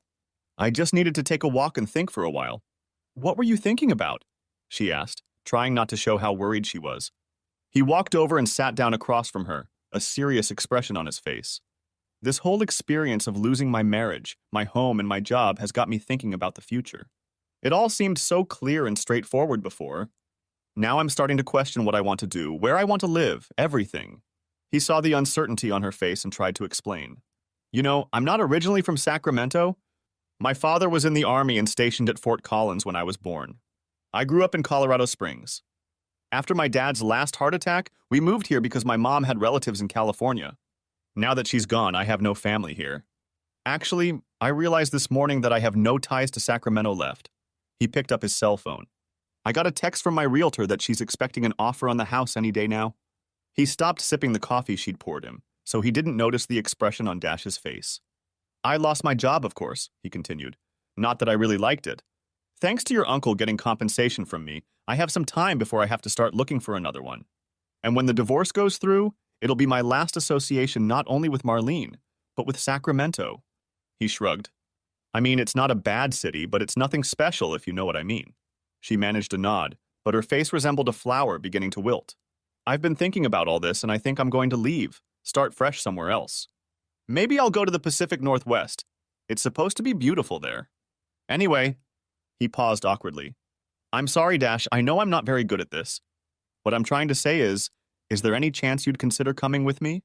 She was prepared for the worst, so it took her a moment to come to her senses. You want me to come with you? For how long? He looked uncomfortable. Well, as long as you want, really. But how long do you want me to be with you? Yep, really, I don't want you to ever leave. She gasped, wrapped her arms around his neck, and didn't let go for a long time. Finally, he unclasped her hands and pulled away. I know it's a lot to ask, Dash, to leave your family, your job, and you really don't know me that well. It's just— Shut up, she interrupted. Wes Hardaway, your only problem is that you don't understand when someone says yes to you. With those words, she kissed him again, and he finally realized that she no longer needed to be persuaded. For the next few days, the lovers revolved around each other in a veritable bubble, almost oblivious to the presence of other people.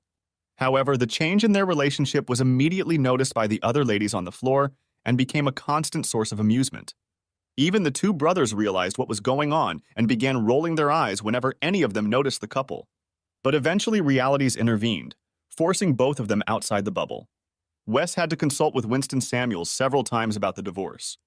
Marlene suddenly became reasonable, and the issues that had threatened to delay the divorce were quickly resolved. Wes was greatly relieved that their separation could go through without a bitter fight. All that remained was to finalize the sale of their home. To avoid waiting, Wes arranged for Winston to handle the closing on his behalf. Winston also prepared the paperwork for Wes to sign in connection with the settlement with his accounting firm. Wes was thrilled with the outcome, but still decided not to say anything to Dash, at least not yet. In turn, Dash had work to do for several clients, the most important of which was her father. Cautiously, she went to his office to inform him of her plans to leave with Wes. Dash, are you sure you want to do this? He asked. I can't help but remember what happened when you ran off with Joey. I just don't want you to get hurt again, that's all. She tensed, expecting a confrontation. It's not the same at all, Dad. I'm much older now and much more careful about my emotions. Besides, Wes is the exact opposite of Joey. No crazy impulsiveness, no wandering eye, no drinking problem. When we went out to dinner a few nights ago, the only drinks we had were a couple glasses of wine with the meal. I know, her father said, surprising her. I've studied it. When she made a grimace, he asked, What, did you think I was going to let that guy get that close to you and not check him out? I almost lost you once. I'm not going to risk it again. She started to object, but he interrupted. Wait, you haven't heard what I found yet. He smiled encouragingly at her. Anyway, everything I've been able to find out about him matches what you just said. He's tough, reliable, intelligent, and hardworking. Despite what that harpy where he worked said, the other people in his firm like and respect him. And that's not all, Dash. He was a faithful, devoted husband. The only thing I can reproach him for is being overly naive about Marlene. But if a man can be wrong, let it be on the side of faith in his partner. Leave cynicism and suspicion for the likes of me. In any case, I think you've chosen a good candidate. I'd hate for you not to be here, but if you want to go with him, I'll bless you. Oh, Papa, she exclaimed, and threw herself around her father's neck. He hugged her tightly, realizing full well that it had been a long time since she had called him Daddy. When he released her and she returned to her chair, he gestured toward where the law offices were. I'm glad you two won't have any financial problems, unlike Joey. However, I'd hate to see you close your business. You're really good at it. I know I rely on you, probably even more than you realize. She laughed. Just because I'm going with Wes doesn't mean I'm going to stop working. Basically, I can continue my business from anywhere as long as I have a laptop and a high-speed internet connection. She grinned. You're not getting rid of me that easily. I'm very glad to hear that, Dash. Then the smile left his face. Now I've learned something else I want to share with you, and Wes needs to hear it too. Maybe he can join us? Puzzled, she went in search of Wes. When the two of them returned, Trevor came over and sat on the edge of his desk. I've learned some interesting news that may affect you both. Word is that Jack Mackenzie, your ex-wife's lover, has been ousted from his agency and is under investigation for possible tax fraud. Wes shrugged. Well, I'm certainly not going to waste any tears on him. That's not all, Trevor continued. I've also learned that he and Marlene are no longer dating. Furthermore, from what I understand, they don't even talk to each other anymore. Wes and Dash exchanged glances. Okay, he said firmly. Dash looked at her father questioningly. This is all very interesting, Dad, but why make such a big fuss? The detective looked at the couple standing in front of him. It's not what happened that matters, it's what might happen next. Wes, your future ex's scheme failed. At this point, she has no prospects of getting a new lover or selling her work. I think she'll try to make up with you. What? Sighed Dash. Good luck with that. Wes waved her off. I wouldn't touch that woman with a 10-foot pole either. Trevor nodded. I understand, but don't underestimate her. If she wants to, she can put the brakes on your divorce quickly. She can have her attorney raise objections and delay the sale of the house. She can petition the court for family counseling, which could drag on for months. Dash told me about your plans to leave town. You have to realize that Marlene could put all of this off for an extended period of time. But why would she do that? Asked Wes sharply. For one thing, the longer you go without a divorce, the longer she'll have a place to live and a source of livelihood. On the other hand, the delay means she'll have more time to try to reconcile with you. The longer you are married, the more time she has to develop a new plan. On the other hand, if she becomes aware of your financial arrangement, she could extort money from you in exchange for authorizing a divorce. What a bitch, exclaimed Wes. You don't know the half of it, Winston replied. Let me tell you what else I found out about her. When he finished telling what his investigation had uncovered, both were stunned. As they walked back to Dash's anti-social network office, Wes's face was white with anger. Dash was worried, for she had never seen him so testy. What are you going to do, Wes? She asked almost fearfully. What I'd really like to do is strangle her, he replied firmly. Seeing Dash's reaction, he quickly pulled her to him. Don't worry, babe, I'd never do anything like that. But after everything she put me through, I'd like to repay her somehow. She looked at him thoughtfully. I think I know someone who might be able to help us with that. He looked at her with a puzzled expression, then broke out into a smile. Gertie! They both shouted. Let me send her a message and see if she'd be interested in another installment of the humiliated hubby saga, she suggested. It was only a few seconds before the phone produced a reply. She read it, grinned, and turned the screen so Wes could read it. I want it, I want it, I want it. Read the reply message. The two of them quickly got to work, putting the information Trevor had found into a form that Gertie could use on her show. They had been working steadily for a couple hours when Wes's cell phone rang. Dash saw the name on the display and the angry expression that flashed across Wes's face. She decided to go to the bedroom to give him some privacy, but she could still hear the angry notes in Wes's voice. When it seemed like the call had ended, she walked back out. As you suspected, it was Marlene, he told her. Looks like your father timed it right. She wants me to meet with her tomorrow at our house to go over a few final details that she says need to be settled in person. She's also dropped a few hints that make me think she really wants to talk about a possible reconciliation. And I told her that I would need to get back to her. The big question is, how soon can we get this information together for Gertie, and when can she show it on her channel? If we can get it to her today, I bet she'll want to work with it right away. It might mean a late night for us, but I think it'll be worth it. Let's do it. Okay, I'll let Gertie know our plans. Great, he said. I'll call Marlene back and tell her I can meet with her tomorrow afternoon. Hopefully Gertie will have plenty of time. Dash grinned and picked up the phone. Judging by her reaction, I don't think you need to worry. Marlene. The next afternoon, Marlene was nervously checking herself in the mirror when Wes drove up to her in a lift car. At first, she was surprised, but after a moment, she realized that this could be good for her. Worst case scenario, I'll drive him back to his apartment. Best case scenario, he'll stay the night, she calculated. By the time he got up on the porch, she was already holding the door open, not even thinking about the irony of her action. When he entered, she tried to kiss him, but he pulled away. Don't rush things, she scolded herself. She gestured for him to take a seat on the couch in the living room and sat herself in the chair across from him. So, do you have the papers we need to sign? He asked. I do, she replied, spreading them out on the coffee table. But before we get into that, there's something I need to tell you. Wes, I just need to apologize to you. I've made some big mistakes and treated you very badly. This whole divorce thing is like waking up from a bad dream. I don't know what I was thinking. I was selfish and cruel, and I don't even know why. All I know is that I wish I could somehow make it up to you. He started to speak, but she hurried to continue. I think it was the prospect of selling the house that made me realize what happened. She smiled slightly at him. We had so many happy times here, when we were full of hope for the future, full of love for each other. Now I can't bear to lose that. She leaned forward, smacking her lips, a tear glistening in the corner of her eye. Wes, do you think there's any way to get that feeling back? Can't we start over? We don't have to sell the house. And honey, if you were willing to try, I'd spend the rest of my days trying to make you as happy as you deserve to be. He looked at her coldly. Let me get this straight, Marlene. You want me to forgive you for cheating on me for an unknown amount of time? Forget about the restraining order you put on me? Forget about locking me in my own home? Honey, I know I've treated you horribly, done terrible things that have hurt you and ruined our relationship. I honestly can't explain why I've done those things. It's like I've gone temporarily insane. But Wes, I've come to my senses. I realize how good we were. I remember how sweet our life together can be. Please, baby, let's not throw the good with the bad. He looked at her incredulously. Are you out of your mind? He growled, and she flinched. Let me make this perfectly clear to you. I'm an accountant. I deal with assets and liabilities. And you, Marlene, are a huge liability in my life. The sooner I get rid of you, the happier I'll be. Now, if you'll hand me the papers I need to sign, I'll go. And with any luck, it'll be the last time I see you again. Shocked, she handed him the papers the real estate agent had left behind. As he took them, she noticed that a car had pulled up to the house, its engine still idling. He signed out quickly, got up, and went to the door while she tried to find anything that might give her a chance at a relationship with him. But before she could think of anything, he turned and smiled grimly. Have you ever heard of the gossipy Gertie? He asked. She couldn't help herself, she shuddered. I think you should read her latest program. You'll find it very interesting.